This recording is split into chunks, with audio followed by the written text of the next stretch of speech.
நம்ம ஒவ்வொரு நாளும் காலையில் எந்திரிக்கிறப்போ எந்த மாதிரி மனநிலையில் எந்திரிக்கிறோம், எந்த மாதிரியான எண்ணங்கள் மனசில் வருது, எந்த மாதிரி உணர்வுகளோடு நம்ம எந்திரிக்கிறோம் அப்படிங்கிறது தான் நம்ம வாழ்க்கையவே தீர்மானிக்குது.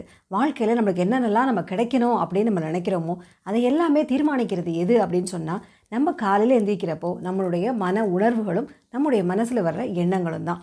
எப்படி காலையில் எந்திரிச்சோம் அப்படின்னு சொன்னால் நம்ம வாழ்க்கையில் நம்ம ஆசைப்படுற எல்லா விஷயங்களையும் நம்ம வாழ்க்கையில் பெற முடியும் அப்படிங்கிறத தான் இந்த வீடியோவில் பார்க்க போகிறோம்.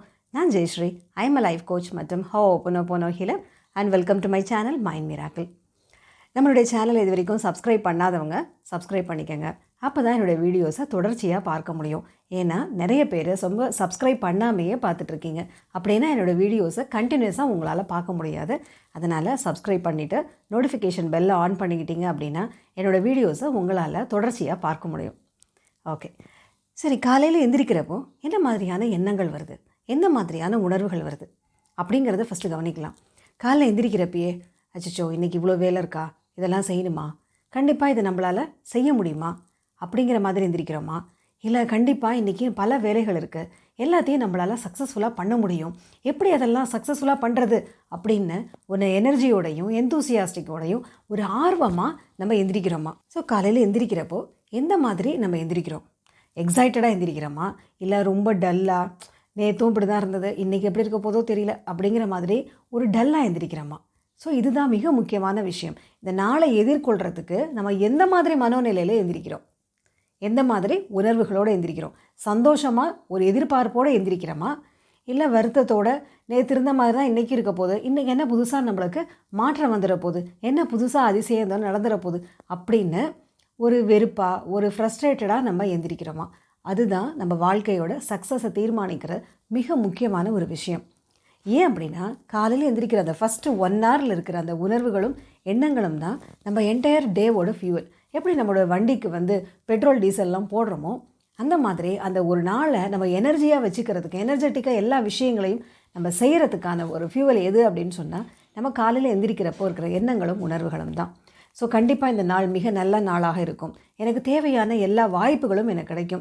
என்னுடைய ஆசைகளையும் விருப்பங்களையும் நிறைவேற்றக்கூடிய பல மனிதர்களை நான் சந்திப்பேன் அப்படிங்கிற மாதிரி ஒரு பாசிட்டிவ் மைண்ட் செட், பாசிட்டிவான எண்ணங்கள் ப்ளஸ் ஒரு எக்ஸைட்மெண்ட், ஒரு சந்தோஷம், அந்த மாதிரி உணர்வுகளோடு நம்ம எந்திரிச்சோம் அப்படின்னு சொன்னால் கண்டிப்பாக பல நல்ல விஷயங்களை நம்ம வாழ்க்கையில் பெறுறதுக்கான ப்ராபபிலிட்டி அதிகரிக்கும். இது ஒரு விஷயம். ரெண்டாவது, டியூரிங் த டே, பகல் பொழுதில் இல்லை மற்ற நேரங்களில் நம்ம எந்த மாதிரி மனோநிலையில் இருக்கிறோம், அதுவும் ஒரு முக்கியமான விஷயம். சப்போஸ் நம்மளுக்கு ஏதாவது ஒரு சேலஞ்சஸ் வருது, ஏதாவது ஒரு சவால்கள் வருது, ஒரு கஷ்டமான ஒரு சிச்சுவேஷனை எதிர்கொள்கிற மாதிரி இருக்குது அப்படின்னு சொன்னால் உடனே ரொம்ப அப்செட் ஆகி கவலையாகி இது என்ன பண்ணுறதுன்னு தெரியலையே அப்படின்னு அதில் மூழ்கி போகாமல் we can take a pause. ஒரு நிமிஷம் நம்ம செய்கிற வேலையை நிறுத்திட்டு இப்போ இந்த ஒரு பிரச்சனை இருக்குது, இந்த பிரச்சனையை நம்ம எப்படி சால்வ் பண்ணலாம் அப்படின்னு நிதானமான மனநிலைக்கு நம்ம வந்துட்டோம் அப்படின்னு சொன்னால் அந்த பிரச்சனையை எப்படி சால்வ் பண்ணுறதுங்கிற ஆங்கில நம்ம யோசிக்க ஆரம்பிப்போம். இல்லைன்னா அந்த பிரச்சனையிலையும் மூழ்கி போய் ரொம்ப கவலையும் வருத்தத்துலையும் மூழ்கி போயிடுவோம். சரி, அப்போ அந்த மென்டல் கிளாரிட்டி எப்படி கொண்டு வருது? அதுக்கு தான் நம்மளுடைய ஹோப்பனோபோனோ மெடிடேஷனை நம்ம செய்ய ஆரம்பிக்கலாம். உங்களுக்கு வாழ்க்கையில் உங்களுக்கு ஏதாவது சவால்கள் கஷ்டங்கள் வர்றப்போ மனசுக்குள்ளார இந்த 4 ஃப்ரேசஸை திருப்பி சொல்லிக்கோங்க. ஒரு 3 டைம்ஸ் 5 டைம்ஸ் 7 டைம்ஸ் எவ்வளோ உங்களால் முடியுமோ அப்போ சொல்லிக்கோங்க. அப்போ சொல்கிறப்ப என்ன ஆகும்? அதாவது அந்த 4 phrases, I am sorry, please forgive me, thank you and I love you அப்படிங்கிற அந்த 4 ஃப்ரேசஸை நம்ம தொடர்ந்து மனசில் சொல்கிறப்ப என்ன ஆகும் அப்படின்னா அந்த சிச்சுவேஷனை பற்றிய நம்மளுடைய அந்த கஷ்டமான சூழ்நிலையை பற்றி நம்ம மனசில் இருக்கிற எண்ணங்களும் உணர்வுகளும் கொஞ்சம் கொஞ்சமாக குறைய ஆரம்பிக்கும். ஏன்னா ரொம்ப அப்செட் ஆகிருப்போம், கவலைப்பட்டிருப்போம், வருத்தப்பட்டிருப்போம். அப்போ அந்த சூழ்நிலையில் நம்ம எண்ணங்களை மாற்றினா தான், நம்ம உணர்வுகளை மாற்றினா தான் அந்த பிரச்சனைக்கு நம்மளால் வழியை கண்டுபிடிக்க முடியும்.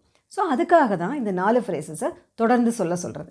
அப்படி சொல்கிறப்ப என்ன ஆகும்னா நம்ம மனசில் இருக்கிற அந்த ஒரு கவலையாக இருக்கலாம், இல்லை பயமாக இருக்கலாம், இல்லை ஒரு அன்சர்டனிட்டியாக இருக்கலாம். ஸோ அந்த சிச்சுவேஷனை நம்மளால் ஹேண்டில் பண்ணுறதுக்கான தெளிவை நம்ம மனசில் உருவாக்கிக்க முடியும். அதுக்கு இந்த 4 ஃப்ரேசஸ் ரொம்ப யூஸ்ஃபுல்லாக இருக்கும். ஸோ இந்த விஷயத்தை நீங்கள் செய்யலாம். அதே மாதிரி ராத்திரி தூங்க போகிறதுக்கு முன்னாடி அன்றைக்கி நாளில் எத்தனை நல்ல விஷயங்கள் நடந்தது அப்படின்னு யோசிக்கலாம். உங்களுக்கு உதவி செஞ்ச ஒரு 3 பேருக்கு நன்றி சொல்லலாம். இல்லை 3 சந்தர்ப்பங்களை உங்களுக்கு ரொம்ப சப்போர்ட்டிவான ஒரு விஷயங்கள் நடந்ததா, உங்களுக்கு நிறைய ஆப்பர்ச்சுனிட்டிஸ் கிடைச்சிதா அப்படின்னா அந்த வாய்ப்புகளுக்கும் அந்த சூழ்நிலைகளுக்கும் நன்றி சொல்லலாம். ஸோ உங்களுக்கு உதவி செய்த மனிதர்களுக்கு நன்றி சொல்லலாம், வாய்ப்புகளுக்கும் சூழ்நிலைகளுக்கும் நன்றி சொல்லலாம். அதுக்கப்புறம் எதுக்கு நன்றி சொல்லலாம்னா, உங்களுக்கு வந்து சில நீங்கள் பிரச்சனைகளை சந்திச்சிருப்பீங்க இல்லையா? இல்லை சில சவால்களை சந்திச்சிருக்கலாம்.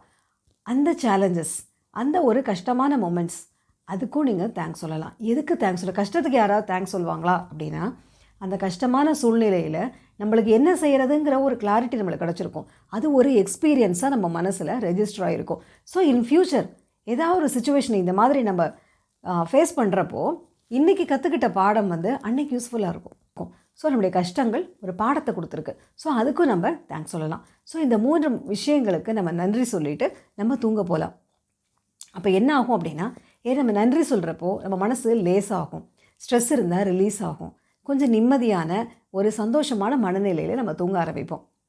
அப்படிங்கிறப்போ அடுத்த நாள் காலையில் எந்திரிக்கிறப்போ அதே சந்தோஷமான நிம்மதியான மனநிலையில் நம்மளால் எந்திரிக்க முடியும். ஏன் அப்படின்னா, நம்ம தூங்க போகிறதுக்கு முன்னாடி எந்த மாதிரியான விஷயங்களை நினைக்கிறோம், எந்த மாதிரி உணர்வுகளோடு தூங்குகிறோம் அப்படிங்கிறது நம்முடைய ஆழ் மனது, அதாவது நம்முடைய சப்கான்ஷியஸ் மைண்டில் ரெஜிஸ்டர் ஆகும். அப்போது அது வந்து என்னென்னா, சப்கான்ஷியஸ் மைண்ட் எப்போதுமே தூங்காது, அது எப்போதுமே விழிச்சு தான் இருக்கும். அது என்ன பண்ணணும், தன்னுடைய டேட்டா அதெல்லாம் அதை ப்ராசஸ் பண்ணும் அப்படின்னு தான் ஆராய்ச்சிகள் சொல்லுது.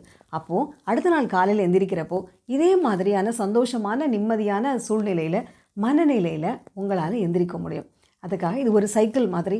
நைட்டு எப்படி தூங்குகிறோமோ அதே மாதிரி காலையில் எந்திரிக்கிற மனநிலை கண்டினியூ ஆகும். முதல் நாள் வருத்தமும் கவலையும் கோபமாக தூங்கினா நீங்கள் கவனிச்சிருப்பீங்க, அடுத்த நாள் அதே கோபம் காலையில் எந்திரிக்கிறப்போ அந்த தாட் நம்மளுக்கு கண்டிப்பாக வரும். அதனால் தூங்க போகிறப்போ நிம்மதியான சந்தோஷமான நினைவுகளோடு நம்ம தூங்க போனோம் அப்படின்னா அடுத்த நாள் காலையிலையும் அதே உணர்வுகளோடு நம்மளால் எந்திரிக்க முடியும். அந்த அடுத்த நாளையும் நம்மளால் சந்தோஷமாக நம்மளால் எல்லா வேலைகளையும் செய்ய முடியும். சந்தோஷமான உணர்வுகள் இருக்கிறது தான் நம்முடைய எவ்வளோ தூரம் நம்ம மனசை மகிழ்ச்சியாகவும் நிம்மதியாகவும் வச்சுக்கிறோமோ அப்போ தான் நம்ம எதிர்பார்க்குற பல நல்ல விஷயங்கள், ஏன்னா அது எல்லாமே சந்தோஷத்துக்காக தானே அதெல்லாம் எதிர்பார்க்குறோம். ஸோ அந்த சந்தோஷத்தை தரக்கூடிய விஷயங்களை நம்ம வாழ்க்கையில் அட்ராக்ட் பண்ண ஆரம்பிப்போம்.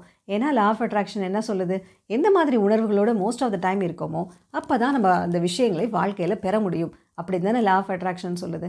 அப்போ நம்ம மனசை நிம்மதியாகவும் சந்தோஷமாகவும் எவ்வளோ தூரம் மேக்ஸிமம் வச்சுக்க முடியுமோ அப்போ நம்ம வாழ்க்கையில் நம்ம ஆசைப்படுற பல நல்ல விஷயங்களை நம்மளால் வாழ்க்கையில் பெற முடியும். அதற்கு தேவையானது இந்த 3 விஷயங்கள். காலையில் எந்திரிக்கிறப்போ ஒரு சந்தோஷமான மனநிலையில் ஒரு நல்ல எதிர்பார்ப்போடு அந்த காலையில் ஆரம்பிக்கலாம்.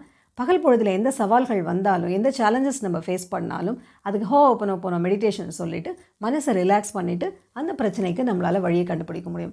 3ஆவதாக நைட்டு தூங்க போகிறதுக்கு முன்னாடி பல நல்ல விஷயங்கள், பல நல்ல மனிதர்களுக்கு நன்றி சொல்லிவிட்டு நம்ம தூங்க போகலாம். இந்த 3 விஷயங்களையும் நம்ம தொடர்ந்து செய்ய என்ன ஆகும் அப்படின்னா, நம்ம வாழ்க்கையில் பல நல்ல விஷயங்கள் நம்ம வாழ்க்கையில் வர ஆரம்பிக்கும். உங்களுக்கு பிடிச்சிருந்ததுன்னா லைக் பண்ணுங்கள். யாருக்காவது யூஸ்ஃபுல்லாக இருக்கும் அப்படின்னா அவங்களுக்கு இதை ஃபார்வர்ட் பண்ணுங்கள். இந்த வீடியோவை பார்த்த அனைவருக்கும் என்னுடைய நன்றி.